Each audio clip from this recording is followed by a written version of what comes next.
அடிக்காதல்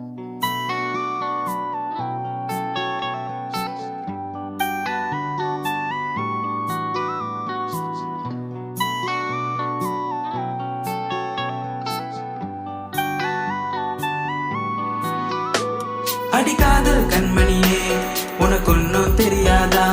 நான் கனவில் கூடத்தான் உன்னை நினைக்க கூடாதா? நான் உன்னை நினைக்கையிலே ஒரு கனவு வந்ததே, அந்த கனவுக்குள்ளத்தான் உன்னை பார்க்க கூடாதா? தினமும்